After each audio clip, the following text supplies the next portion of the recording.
अस्सलामुअलैकुम। आप देख रहे हैं बेकिंग विद आमना और आज मैं आपके लिए बना रही हूँ मज़ेदार सी पेस्ट्री क्रीम। तो चलिए शुरू करते हैं। यहाँ पर मैं ले रही हूँ शुगर 60 ग्राम। इसमें मैंने ऐड कर दी एग योक्स 3 और अब हम इसको अच्छे से मिक्स कर लेंगे। शुगर आप दानेदार भी ले सकते हैं, आप पिसी हुई भी ले सकते हैं, लेकिन आइसिंग शुगर का आप इस्तेमाल नहीं करेंगे। जब ये इस तरह से हो जाएगा तो हम इसमें ऐड कर देंगे मैदा। मैदा जो है वो है 20 ग्राम। अगर आपको मैदा नहीं ऐड करना तो आप उसकी जगह कॉर्नफ्लावर का इस्तेमाल कर सकते हैं।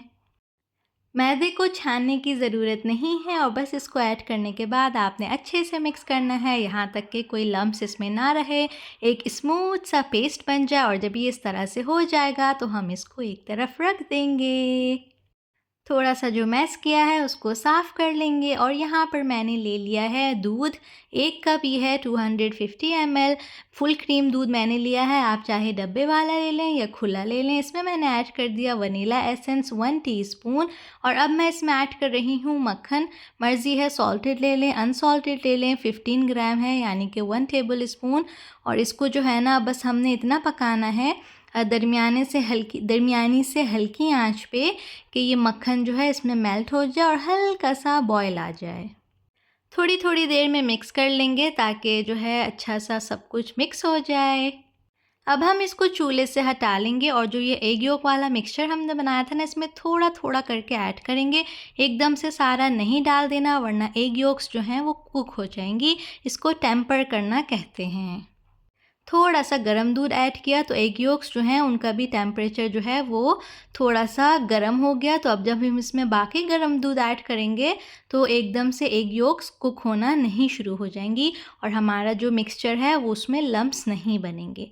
तो इस तरह से थोड़ा थोड़ा करके ऐड कर दिया और अब मैं सारा जो दूध है वो इसमें ऐड कर दूँगी। ऐड करते रहिए और उसको मुस्तकिल मिक्स करते रहें ताकि अच्छा सा सब कुछ मिक्स हो जाए। मक्खन की जगह आप चाहें तो मार्जरीन का भी यूज़ कर सकते हैं, जो भी इजीली आपको मिल जाए आप यूज़ कर लीजिए। ये देखिए सारा दूध इसमें ऐड हो गया। थोड़ा सा मिक्स कर लेंगे। अब हम लेंगे छन्नी उसी भगोने के ऊपर जिसमें हमने दूध गर्म किया था और इस मिक्सचर को वापस से भगोने में डाल देंगे। छानने से ये होता है कि कोई भी लम्स अगर होगा ना तो वो निकल जाएगा। तो हमारी जो पेस्ट्री क्रीम है वो बिल्कुल स्मूथ सी बनेगी। थोड़ा सा मिक्स कर लेंगे और वापस इसको चूल्हे पे ले आएंगे।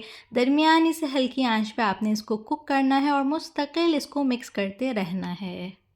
इस पेस्ट्री क्रीम को आप यूज़ कर सकते हैं क्रीम पफ्स के अंदर, एक्लेयर्स के अंदर, या अगर आप फ्रूट टार्ट बनाना चाहते हैं तो उसमें भी आप इसको यूज़ कर सकते हैं। इसके अलावा फिल्ड डोनट जो होते हैं उसमें भी आप इसको इस्तेमाल कर सकते हैं और या फिर आप केक की लेयर्स में भी इसको एज अ फिलिंग यूज़ कर सकते हैं।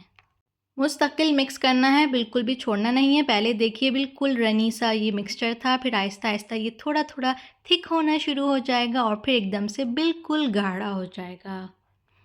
इसको आप जब ये तैयार हो जाए तो फ्रिज में रख सकते हैं 2 से 3 दिन के लिए। 3 दिन से ज़्यादा नहीं रखेगा। और ये देखिए ये गाढ़ा होना शुरू हो गया है। मिक्सचर को हमने छान लिया था तो देखिए कितना स्मूथ और शाइनी सी जो हमारी पेस्ट्री क्रीम है वो तैयार हो रही है। देखिए इसमें थोड़े थोड़े बबल भी बनेंगे तो ख़्याल कीजिएगा, मतलब गर्म होता है ये मिक्सचर, आपके हाथ पे ना लग जाए। कंटिन्यू इसको आपने मिक्स करते रहना है और ये देखिए गाढ़ा होता जा रहा है, गाढ़ा होता जा रहा है और बस इसी तरह बन जाएगी हमारी पेस्ट्री क्रीम। बहुत आसान इंग्रेडिएंट है और बनाना भी इसको कोई मुश्किल नहीं है। आप ज़रूर इस रेसिपी को ट्राई कीजिएगा। बाज़ दफ़ा हम एग वाइट का यूज़ करते हैं और हमारे पास एग योक्स बच जाती हैं, हमें समझ नहीं आता उसका क्या करें। तो आप इस तरह से कस्टर्ड बना सकते हैं, पेस्ट्री क्रीम बना सकते हैं। और एग वाइट्स नॉर्मली हम मैकरोन में यूज़ करते हैं या फिर पवलोवा बनाते हैं या फिर वाइट केक जो बनाते हैं उसमें भी एग वाइट का यूज़ होता है। तो एग योक्स बच जाती हैं और हमें समझ नहीं आता कि हम इसका क्या करें।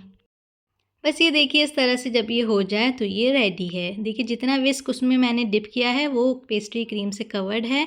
तो ये इसका मतलब है ये कंसिस्टेंसी हमें चाहिए और इसको हम चूल्हे से हटा लेंगे। फ़ौरन से आपने ट्रांसफ़र कर देना है उस बर्तन में जिस बर्तन में आपने इसको रखना है। मैं इस तरह की फैंसी प्लेट ले रही थी, आपको ज़रूरत नहीं है। आप बिल्कुल सादा सा कोई डब्बा ले लें, उसमें सारी जो पेस्ट्री क्रीम है उसको निकाल लीजिए, कुछ भगोने में ना रहे और अच्छी तरह स्पैचुला से सब कुछ निकाल लीजिए। इसको आपने फिर फ़ौरन से प्लास्टिक से कवर करके रखना होता है, वरना इसके ऊपर ना एक झिल्ली सी बन जाती है, स्किन सी आ जाती है। मेरी भी वीडियो में थोड़ी सी आ गई थी, इसलिए कि मैं वीडियो बनाने के चक्कर में मुझे थोड़ी सी देर हो गई थी। देखिए साइड में थोड़ी सी बन गई है। तो आपने ऐसा नहीं करना है, जल्दी से उसको प्लास्टिक से कवर कर देना है। क्लिंग रैप ये है और इस तरह से कवर करके आपने इसको फ्रिज में रख देना है। जब यूज़ करना हो निकाला, प्लास्टिक हटाई और यूज़ कर लिया। अगर चाहें तो थोड़ा सा विस्क से मिक्स भी कर सकते हैं इस्तेमाल करने से पहले। नए हैं चैनल पर तो सब्सक्राइब कर दीजिए और पुराने हैं तो आप तो हैं ही बेकिंग विद आमना की यूट्यूब फैमिली में। वीडियो पसंद आए हैं तो लाइक कीजिए, कमेंट करके ज़रूर बतलाइएगा। आज के लिए इतना ही। अपना ख्याल रखिएगा, दुआओं में मुझे याद रखिएगा। अल्लाह हाफिज़।